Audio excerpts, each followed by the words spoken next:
This is Lead Time. Welcome to Lead Time. Tim Allman here with Jack Kalberg. Pray the joy of Jesus is with you as you're buckled up. You got your water, got your workout in. Maybe you're listening to this as you're heading into work today. Pray that the love and desire to reach more people with the gospel of Jesus Christ. That's the why behind everything we do. God is on a mission, wants to get all of his kids back, and we hope that these conversations are a means toward that end. Jack, how you doing, buddy? I'm doing well, man. It's a great day to be working with the church, man. I'm just enjoying it. You and I had a chance to go to a conference last week, the Loved and Sent conference, and I felt it was just very invigorating because really at the heart of it was churches working in collaboration to advance the mission. And it's just really great to see how churches were being creative in that way and kind of collaborating in a certain area. In this case, it was the St. Louis area. Exactly. It was very invigorating, and I feel loved and I feel sent. And thank you, Jeff Clater, and everyone who put that on. All right, today in the house is Jonathan Buescher. Pastor Jonathan is a Concordia Ann Arbor grad, 2007.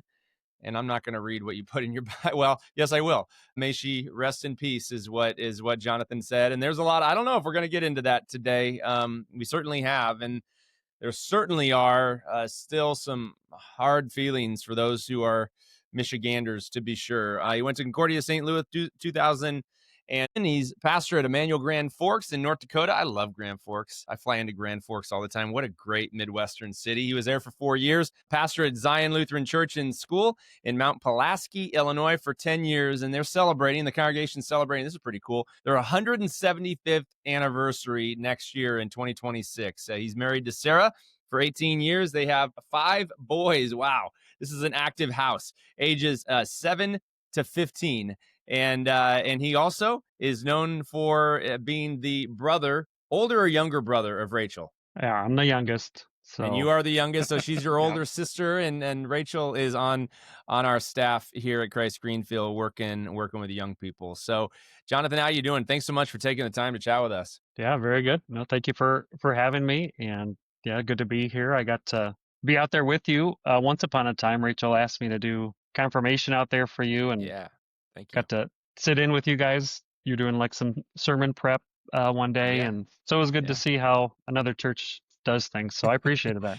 Yeah, it was great to have you. So the reason we have Jonathan on, we can talk ministry and things, but he wrote a LCMS district comparative data. He did some research, and we found this research to be interesting. So tell the story of what led you to compare data in different LCMS districts. Tell that story, Jonathan. Yeah, sure. So basically, it was just a curiosity that I had myself. There was, a conversation between pastors. I don't know if it was at a circuit, gathering or district or gathering or someone. I heard someone mention, do you know that the Texas district is bigger than the Michigan district now? And I'm like, I don't think I had heard that. And then I know those are big districts, but then I was like, I really wonder which one is bigger. And not that it exactly matters, but I don't think I've ever sat down and compared the districts before, or we can talk about later why it might be helpful to even do that. So some of the data was really easy to get, and we can talk about that more, and some you kind of had to dig for. So as far as I know, I hadn't come across anything like this before all in one place. So well, thanks for doing it. I found it very fascinating. So where did you get your data from? Let's talk about the data. Where did you gather it from? You probably had to go to a whole bunch of different websites and districts and all that kind of stuff. Yeah. So, I mean, the easiest part to find was the LCMS website has a locator on it. You can look up where any district is. You can look up any pastor and things like that. But they also have information on all the districts. So that part was really easy. They tell you how many congregations, how many, baptized members, and then how many schools and things like that. So that was really easy. I felt like it was pretty reliable. But then I had to kind of go to each and every district website to look up any financial information. And so that one took quite a bit longer to go to all 35 districts and find it. So sometimes it was really easy. They had some like financial data right on the homepage, and then sometimes you really had to dig. So that part was a little bit more difficult. But one of the things I was able to do, I kind of had published this earlier in the year, but this summer everybody had their district convention. And so, everybody had their workbook put out for, hundreds of pages.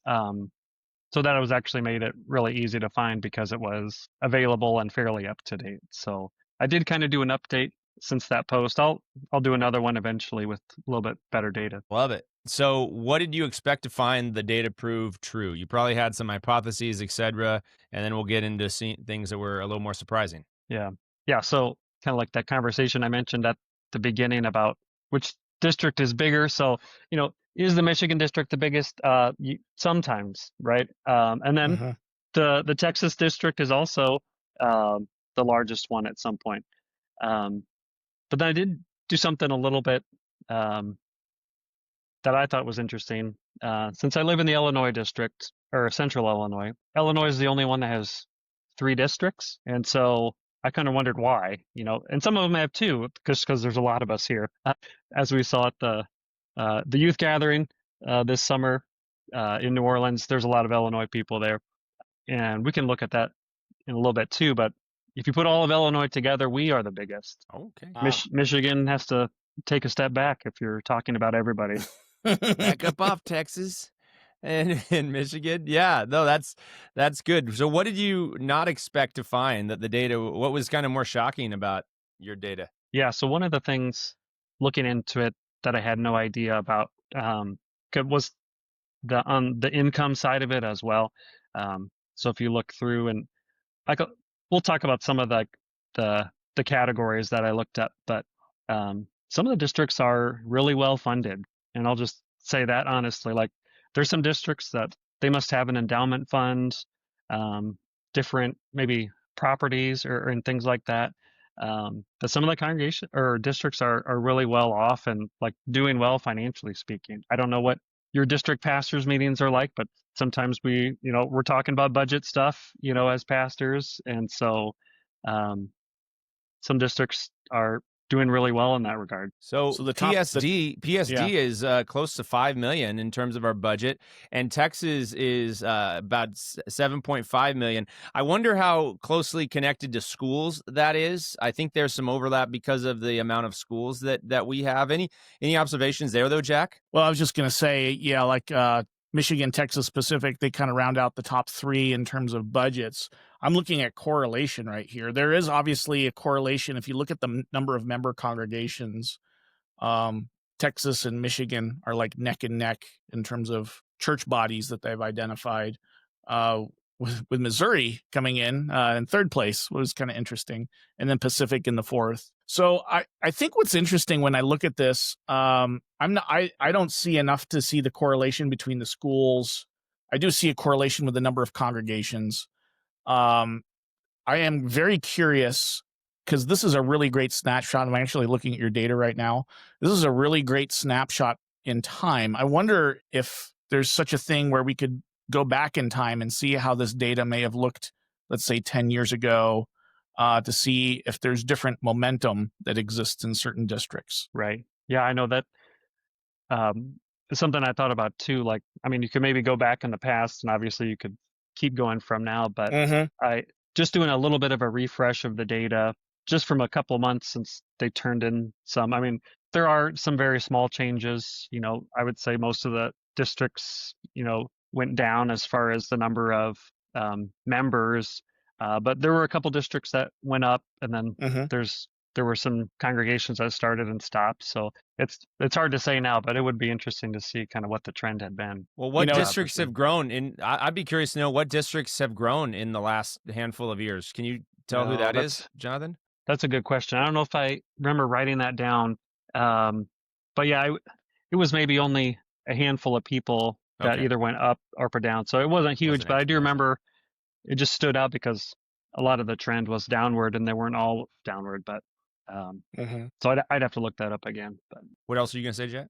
No, I guess, the reason I'm bringing that up, one of the things that's interesting about our system here is we've got these districts, and it's kind of like if you think of the country as a parallel, we got these states, and there's a lot of rules and different policies and different strategies that every state has. And the beauty of that is it's kind of like it's a system that allows you to build, measure, learn, right? You can see what a state does And does that create the type of outcomes that they're looking out for their people? And if it does, hey, maybe there's something there that we want to emulate. If it doesn't, hey, maybe there's something there that we don't want to emulate, or maybe learn for like what's causing that, right?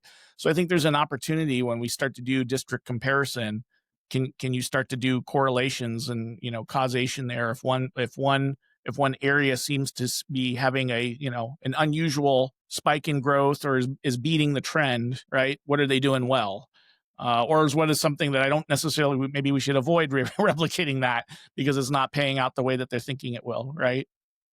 Yeah.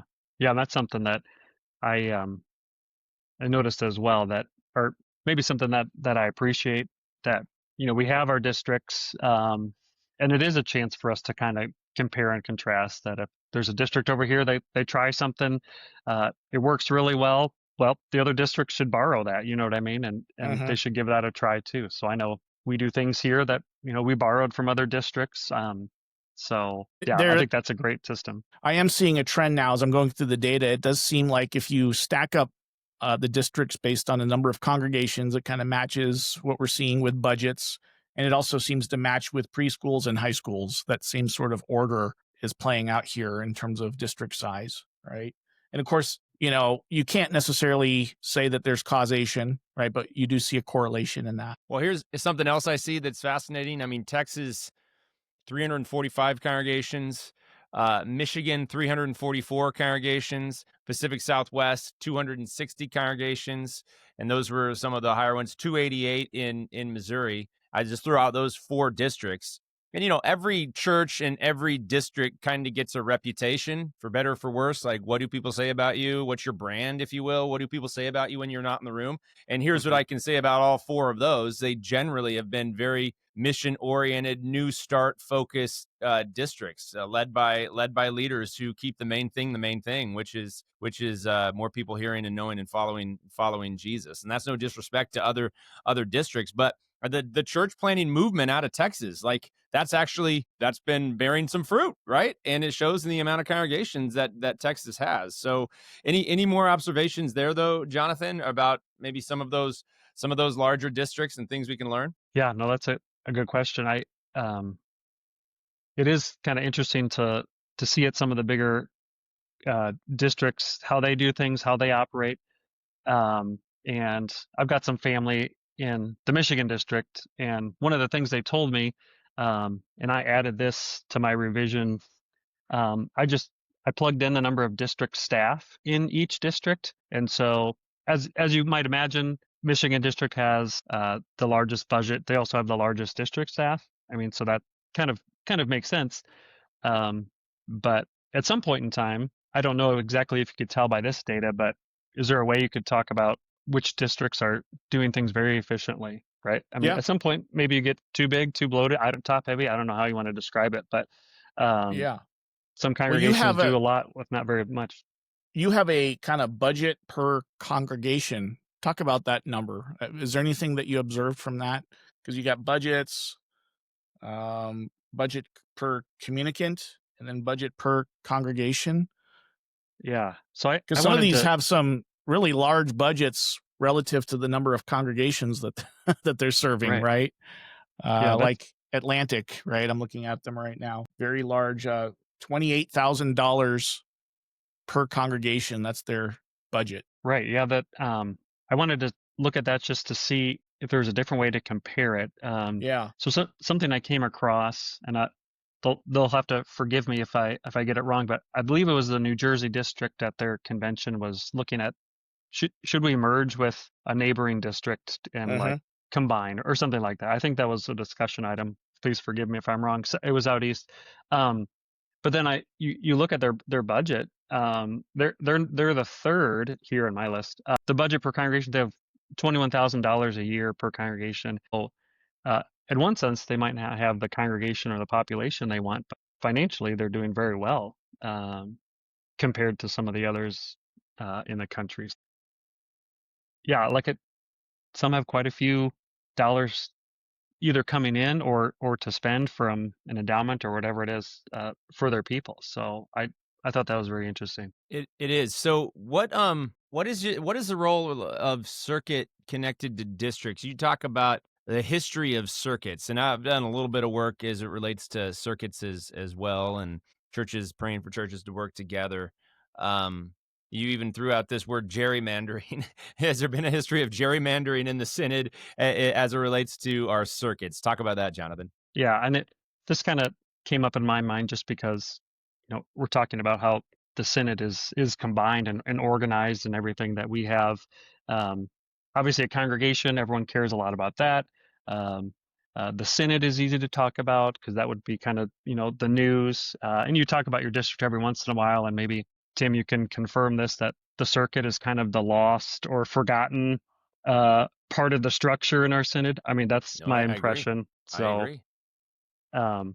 And usually the only reason, or not the only reason, when lay people care about the circuit is maybe in synod convention time. That's when you get your delegates, and so that's when you talk about it. But like, we don't necessarily do a whole lot with our circuit, and I know some of them do. And it'd be great if you do. You mentioned I was a pastor in North Dakota previous to this, and there's only, I believe, 5 districts in North Dakota in the whole state. So if you wanted to do a district or a circuit, excuse me, 5 circuits, 5 circuits. Yeah, 5 circuits. If you want to do a circuit get together, that was the northeast corner of the state. So there's some miles between us. We're a little closer together in Illinois. But I don't know if you've heard conversations about this, like trying to, keep as many voting circuits as possible in your district, just to maintain your representation at the synod level.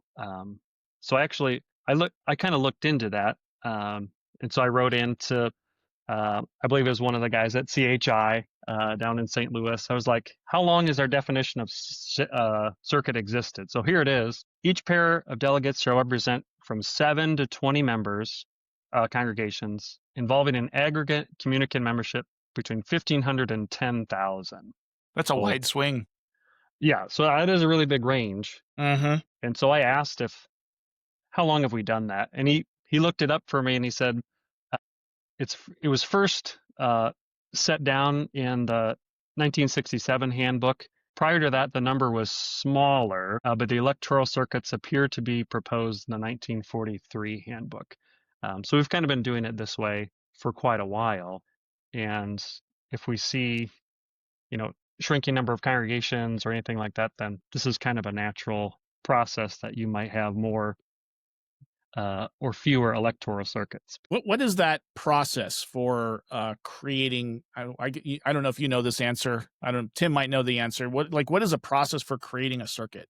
Is that done entirely at the district level, or is there a national process for that as well? Yeah, that's a good question. I'm not exactly sure how that would formally exist or dissolve. I don't know. Yeah, I think we might not have the right people in the room on this, but no, I think districts are the ones that get to define or redefine what makes up a circuit. And we're currently in the Pacific Southwest District we were walking through, and then it got tabled as we're addressing some other things. But I think at the national, I don't think I know this, at the national convention, we'll be discussing bringing a number of communicant members to constitute a circuit down to maybe 1,000, I've heard, but just negotiating what that number could be as the size of our congregations continue to decline. And so the PSD, until that number comes out, all districts are kind of waiting. Do I need to reconstitute my circuit?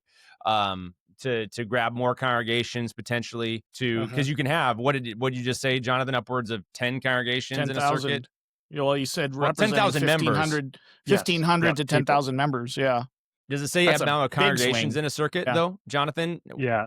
The congregations go from 7 to 20, it says. See, so you can have upwards of 20. So you can have some really, really small, and you do have some churches that have over 1,000 members. Christ Greenfield has over 1,000 members, right? So if a circuit were defined as 1,000, then you don't want to have one church being a circuit, your right? Own circuit, so, right.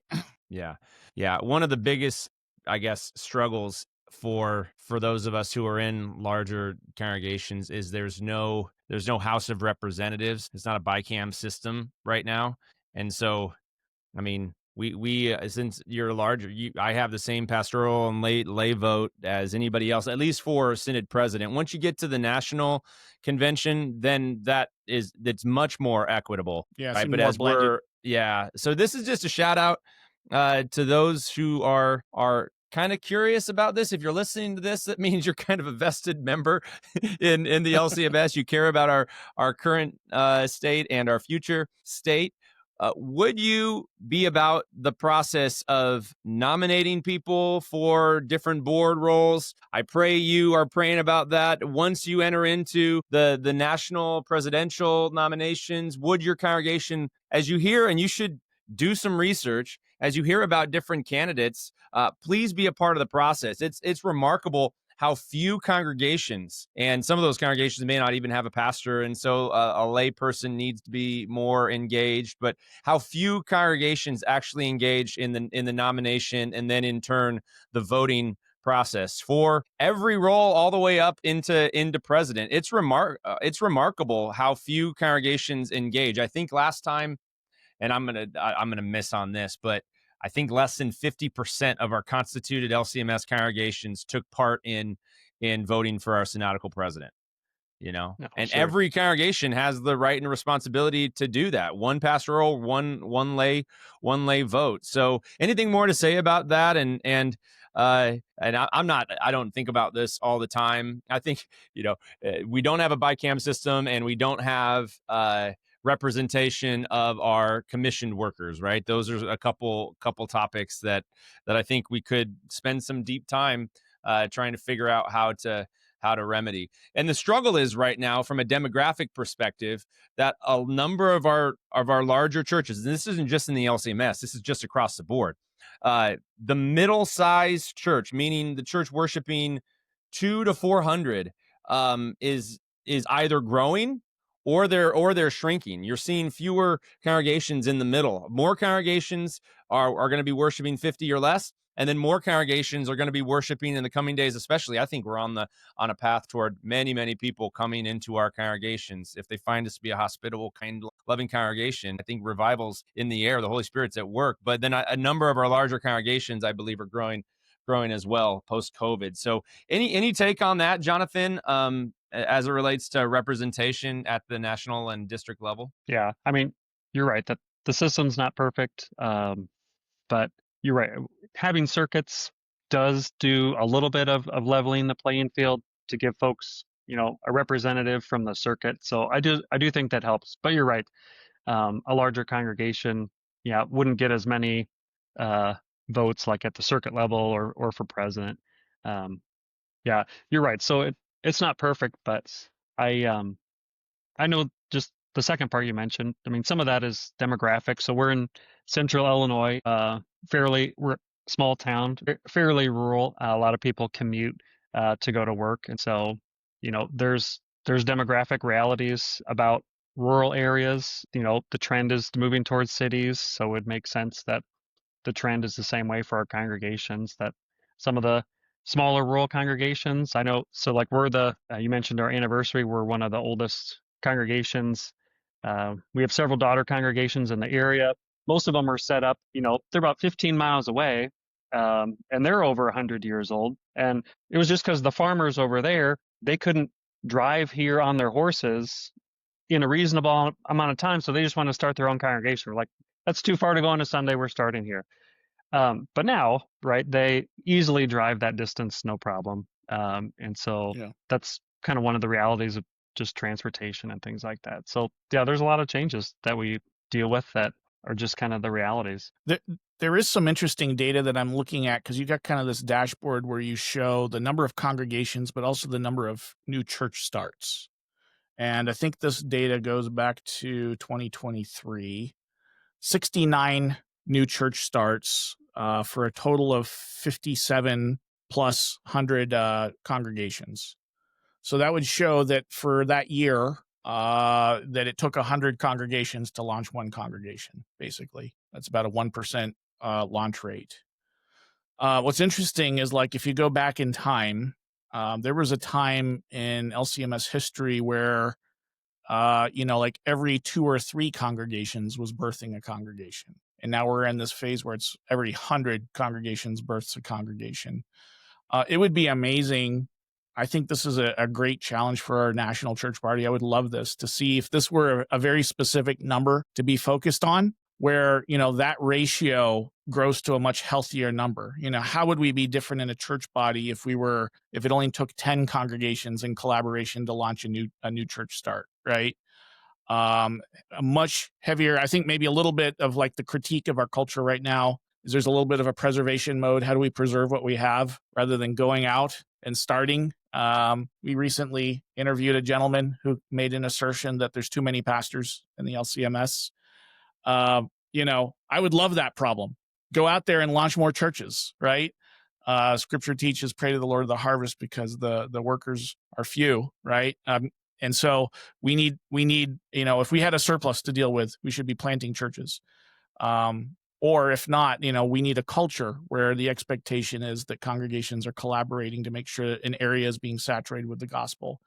I look at the area that we're living in right now, and you could put a church on every single corner and you would struggle to reach all of the families with the gospel, right? I don't see churches in competition here. I see us in collaboration with a really, really huge task ahead of us to get the gospel in as many ears as possible. So what are your thoughts on that? I think that's a really key stat that we should be looking at very, very closely. And I think another thing that might be a really great, addition to your project here, this is just, some feedback from my part is, man, where are those new starts happening? Which districts, with those 69 new starts, which are those districts that are doing that?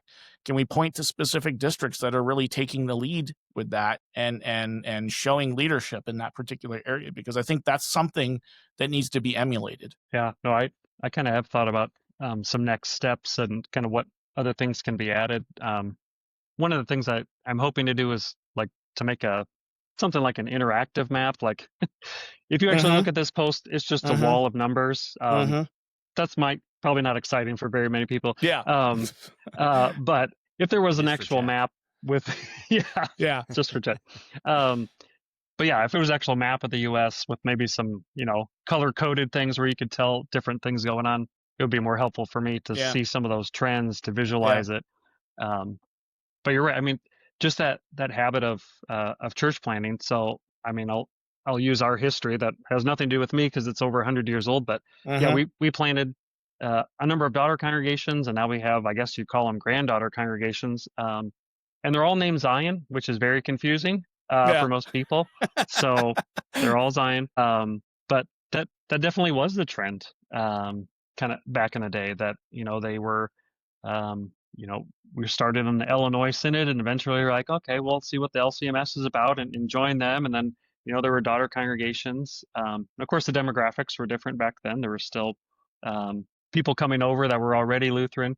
But to switch gears to find people that aren't Lutheran is a big challenge. It's a different game to be able to do that. So that is a good question. Yeah, Jack, what do you think? And Jonathan, we're going to need different strategies in different locations. And that's why I think there does need to be more freedom given to districts to do what they need to do to reach their communities. And I've been talking about contextualization. Your context, Jonathan, is very different from the rapidly growing Maricopa County. And it's not better or worse, it's just different. And so the strategy, what growth rates are good, like winning in a rural congregation. Those growth rates are going to be very, very different from growth rates that we should expect in a number of our churches in urban and suburban America, and especially here in the Pacific Southwest. So, and then it gets to the topic of kind of gospel saturation, Jack. It's the Don ratio that you've talked about a lot, right? It's one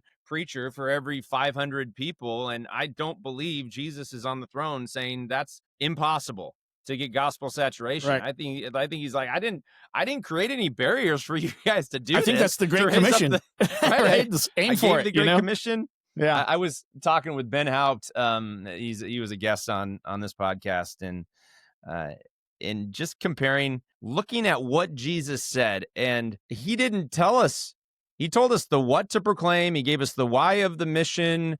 He said the how of making and multiplying disciples, but he didn't give us like the rubric for every different step. I mean, Jesus and then the early church, like if you were to look at them and how the gospel moved before Constantine, before it became the global religion that it is today, or was 300 years later after the ascension and Pentecost, like it was only the Holy Spirit could be the one that gets the credit for this, because it certainly doesn't look like it was their radical, church structures that this is the primary system for discipleship, multiplication, and like formation of future leaders. It's like the church just figured it out, and I hope we have that sort of. It's an adaptive challenge. It's canoeing the mountains. Todd Bolsinger's book, right? It's a canoeing the mountains moment. Like what got us here is not going to take us there. And does it look messy? Does it mean some uncomfortable conversations to get under the hood of like all of it? Yeah, but I think that's the work. And leaders engage in that work with honesty. We're not afraid of areas of growth. We're fully aware of it with honesty, and then vision for what the future could hold. And I'm just prayerful that there's a number of different leaders at a variety of different levels that are honest about the diversity of context that we have right now in the LCMS, because they are very, very diverse. And then whatever it takes from the national down to the district level to give more permission for district presidents and their teams in partnership with local congregations, what's it going to take for us to get gospel saturation in our respective communities? And I don't think we've not even touched the tip of the iceberg as far as it relates to what this could look like for us as a church body. Anything more to say to that, Jonathan? Yeah, I mean, one of the things that we have in a small town here, kind of the assumption is that everybody knows everybody. And, I have members that are like 4th, 5th generation, you know what I mean? And so it's just kind of like this, this is my family's church.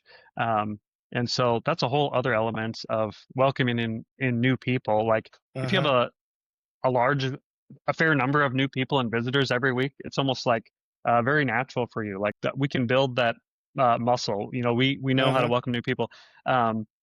When you kind of are related to half of your congregation, that's a very different challenge, because if you're new, you stand out very much so. Like we don't know who you are, and so that's kind of a challenge and a hurdle for our context here, to be able to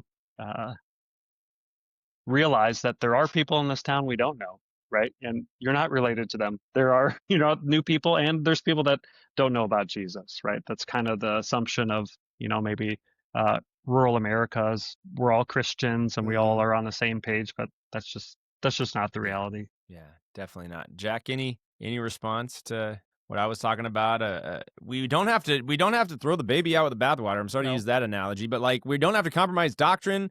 We can be lockstep in agreement as it relates to doctrine, but also have diverse opinions about what it's going to take in our respective contexts to get it done for the advancement of the kingdom by the Spirit's power, Jack. You've got wildly different cultures around the country. And so that means the felt needs vary quite a bit. I mean, there's some felt needs that are universal across cultures, and there are some that are very specific to cultures. And I think that's where the adaptability comes in. The West Coast is a different place than the East Coast. It's a different vibe. People dress differently for work. I mean, there's different things that go into it. So, it's a place that probably leans itself more into contemporary casual worship style. We still believe in liturgical, but, not necessarily an expectation that you have to dress up for church. That's very common in Arizona, right? There may be other cultures in the Midwest or the East Coast where, no, that's, people expect you to put, it's a different approach to that. So having the freedom to do that, to reach the people within the culture, right, and not put up stumbling blocks, but enter into radical hospitality. That's really what it boils down to. And hospitality looks different in different places. That's the key thing. I think that's when I think about mission, right, it's getting the gospel in people's ears, and you want to avoid anything that could be an obstruction. Well, you know what? In some places, a contemporary worship might be an obstruction for people because that's not what they think of as a sacred place to hear the gospel. I get it, and for other places, like that's a foreign experience for them, and they need a more casual, relaxed atmosphere where you feel more approachable to the person who's preaching. So yeah, absolutely. We need to be adaptable locally. And I think that's one of the strengths of our organization, that we're kind of comparing districts, is that there is some freedom in that. like states and how they operate. That obviously the Missouri Synod is a Midwest centric church body. All of our districts that have a division in the state, like Iowa, Minnesota, Wisconsin, and Illinois, they're all in the Midwest. And so if, our national body was to say, like, this is how it would be, I mean, even our headquarters is in St. Louis, so it's very Midwest focused. And so it's not going to make sense on the coast necessarily, or in different regions. So I think it's a strength to be able to adapt that way. Yeah. How has the data informed your work as a local pastor? I mean, did you share it with folks, and does it, just shape your daily ministry in any way? I mean, that's a good question. I had to give that a little bit of thought about, like, finding all this data and then kind of like, so what? Because part of it is, comparing yourself to other congregations. I don't know how much time we do that. Or, just gives us a sense of, are we even in the right ballpark for our district that publish how much the congregations are giving, for example. I can look at that and tell our council that, we're where we're supposed to be kind of compared with the other congregations, right? We're not the first, but we're also not the last. And so we're doing pretty good on that. If that was way off, we'd be like, look, everybody else is doing something that we're not. And that's kind of a red flag where you can say, maybe we should look into this. And so comparing the districts in this way, maybe it is a helpful thing just to see what we look like in comparison with one another. And so that's part of the reason I did this. And I thought it was helpful for me, so maybe it'd be helpful for some other people too. One other interesting data piece, thank you for that, is the schools. We've not talked about the schools. And Texas has 106 preschools. That's a lot. 126 are in Michigan. Preschool and school ministry is such a huge thing for us in the LCMS, and I think it's a market differentiator for us as you look at other main lines and in the non-denom world. We do schools very, very well. So any correlations that you found connected to the amount of schools from preschools, elementary to high schools, and maybe the health and vitality of respective districts, Jonathan? Yeah. So I mean, that's one of the things I love is Lutheran education. It's one of the reasons I love being here at Zion, because we have a school here from preschool to 8th grade. And so a lot of people in my family are in the Lutheran ed business. And so I think that is a vital component to our congregations. One of the things that I noticed here, of course, I have to look over here that Michigan and Texas have a lot, but of course, Illinois has the most, right? If you put them all together, Illinois has the most elementary schools and preschools as well, I think. But yeah, that focus on education is a huge component, and I think it brings a lot of life to our congregations.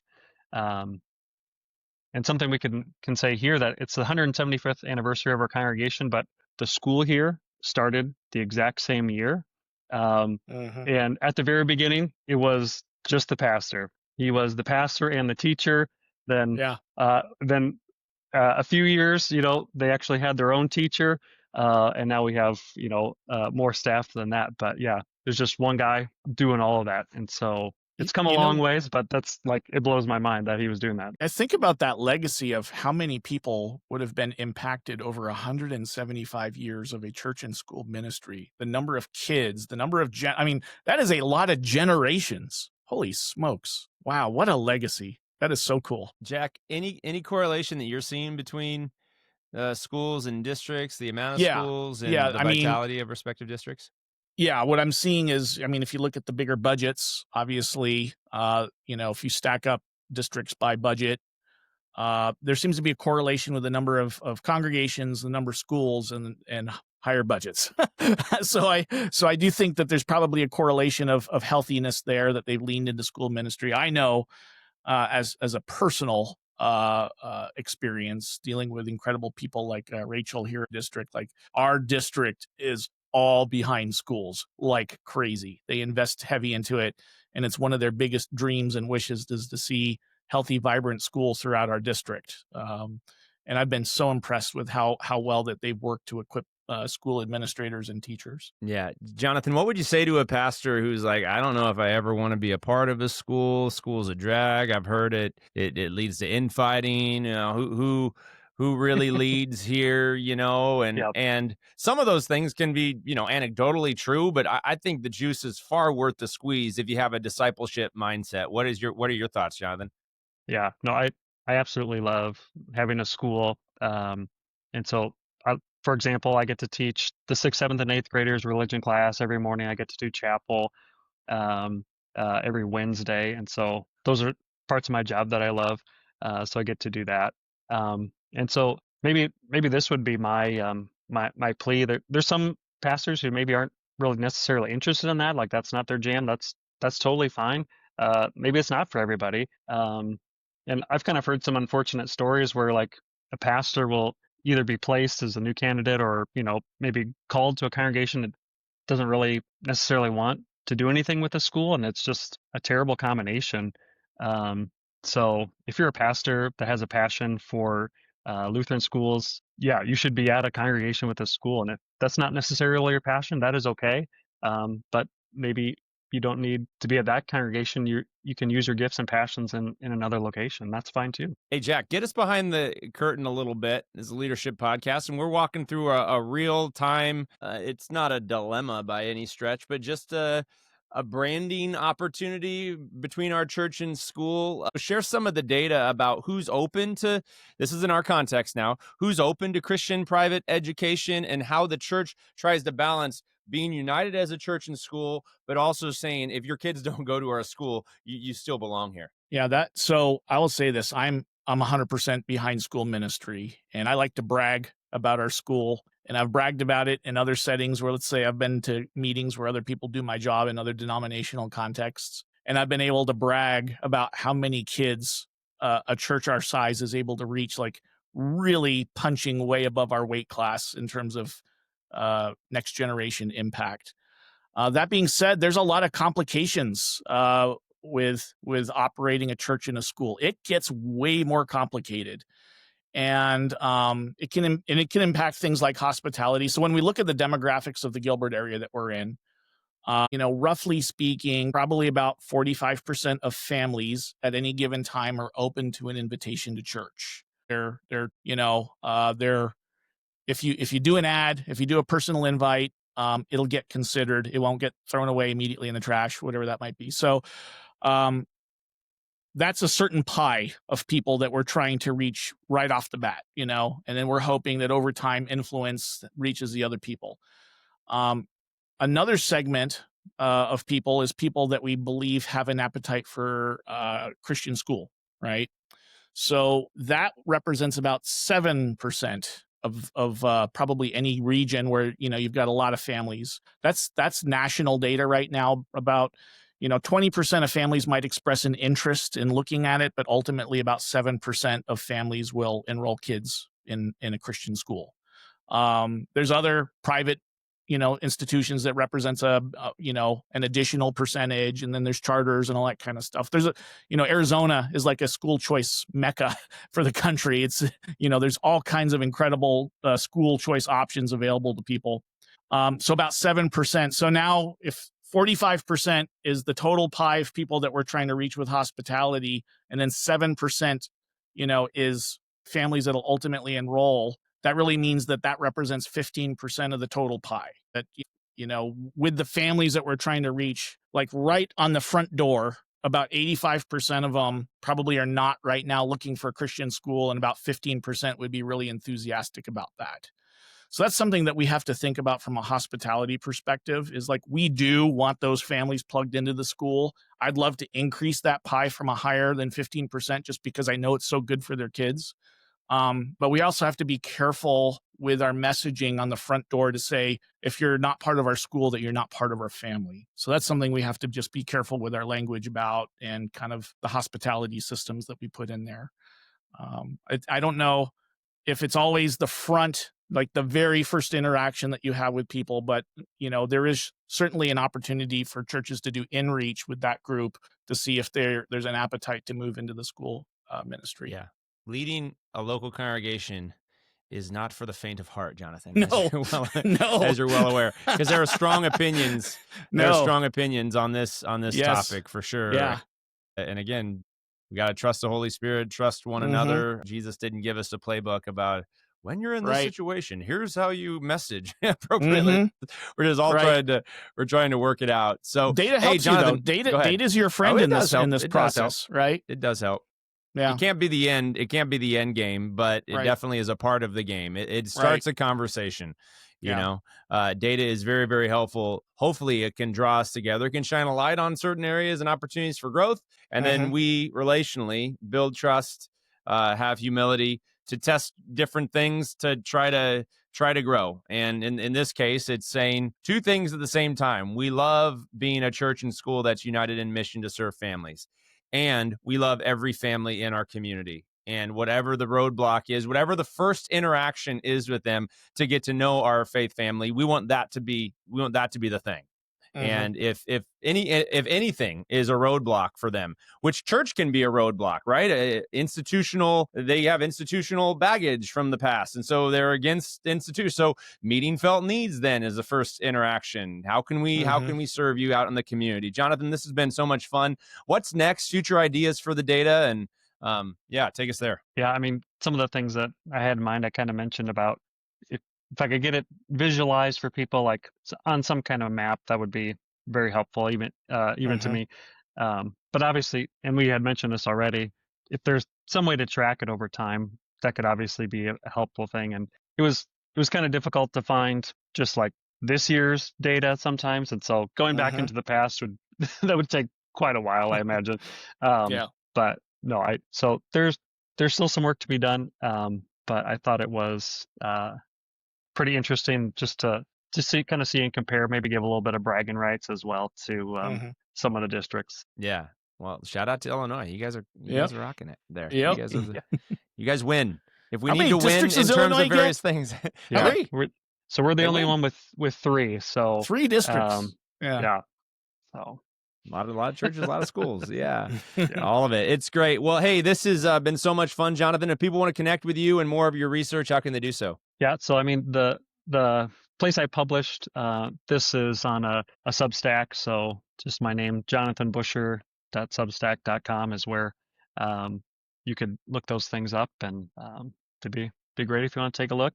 I'll plug some other people that I don't necessarily know personally, but if you love this kind of things, 2 people you should look into. One is Lyman Stone. He's a statistician. He's a Lutheran guy.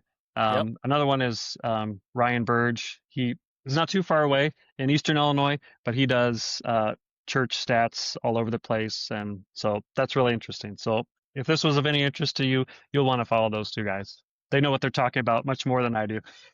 Well, if you could connect me to Ryan Burge, I'd love to have a chat with him. And we have Lyman Stone coming on next week, so for the third time or something like that. So it's always fun to connect with Lyman. Well, this is Lead Time. Please like, subscribe, comment wherever it is you take this in. Hopefully, it was helpful for you. This was a little bit more of a let's geek out on the data. So some of you really, really love this stuff, and for those who do, share it with others who do. And for those who don't, you can listen to other episodes that we talk about a lot of different other topics. It's a good day. Go make it a great day. Thanks so much, Jonathan. Wonderful work, Jeff. God bless, guys. Thank you. You've been listening to Lead Time, a podcast of the Unite Leadership Collective. The ULC's mission is to collaborate with the local church to discover, develop, and deploy leaders through biblical Lutheran doctrine and innovative methods. To partner with us in this gospel message, subscribe to our channel, then go to theuniteleadership.org to create your free login for exclusive material and resources, and then to explore ways in which you can sponsor an episode. Thanks for listening, and stay tuned for next week's episode.